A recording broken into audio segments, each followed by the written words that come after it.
രാജ്യത്തെ ഏറ്റവും വലിയ വായ്പാദാതാവായ സ്റ്റേറ്റ് ബാങ്ക് ഓഫ് ഇന്ത്യ പ്രവർത്തനരഹിതമായ അക്കൗണ്ടുകൾ സജീവമാക്കുന്നതിനെക്കുറിച്ച് അവബോധം വളർത്തുന്നതിനായി ദേശീയ തലത്തിൽ ഒരു ക്യാമ്പയിൻ ആരംഭിച്ചിരിക്കുകയാണിപ്പോൾ. ഉപഭോക്താക്കൾക്ക് സാമ്പത്തിക ഇടപാടുകളെക്കുറിച്ച് കൂടുതൽ അവബോധം നൽകാൻ സഹായിക്കുന്നതാണ് ഈ നടപടി പ്രധാനമായും. സാധാരണയായി 2 വർഷത്തിലേറെയായി ഇടപാടുകൾ നടന്നില്ലെങ്കിൽ അക്കൗണ്ടുകൾ പ്രവർത്തനരഹിതമാവുകയും ചെയ്യും. അവ വീണ്ടും സജീവമാകുന്നതിന് ഉപഭോക്താക്കൾ വീണ്ടും KYC നൽകേണ്ടതും ആവശ്യമാണ്.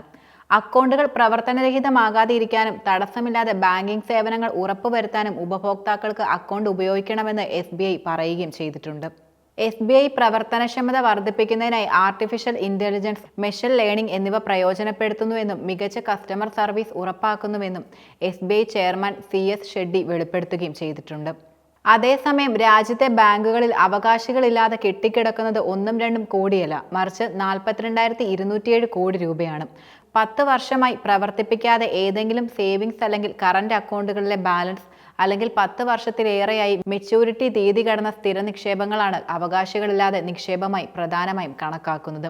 ക്ലെയിം ചെയ്യപ്പെടാത്ത നിക്ഷേപത്തിന്റെ വിവരങ്ങൾ നിക്ഷേപകർ RBIയുടെ ഉത്കം പോർട്ടിൽ തിരയാനും കഴിയും.